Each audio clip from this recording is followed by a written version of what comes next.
اللہ کی یاد سے آرام پاتے ہیں ان کو، اور سن رکھو کہ اللہ کی یاد سے ہی دل آرام پاتے ہیں۔ جو لوگ ایمان لائے اور عمل نیک کیے ان کے لیے خوشحالی اور عمدہ ٹھکانہ ہے۔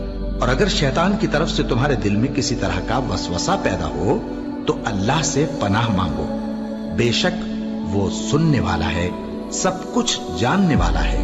جو لوگ پرہیزگار ہیں جب ان کو شیطان کی طرف سے کوئی وسوسہ پیدا ہوتا ہے تو چونک پڑتے ہیں اور دل کی آنکھیں کھول کر دیکھنے لگتے ہیں، اور جب قرآن پڑھا جائے تو توجہ سے سنا کرو اور خاموش رہا کرو تاکہ تم پر رحم کیا جائے، اور اپنے پروردگار کو دل ہی دل میں عاجزی اور خوف سے اور پست آواز سے صبح و شام یاد کرتے رہو، اور دیکھنا غافل نہ ہونا۔ پھر جب تم یہ نماز تمام کر چکو تو کھڑے اور بیٹھے اور لیٹے ہر حالت میں اللہ کو یاد کرو۔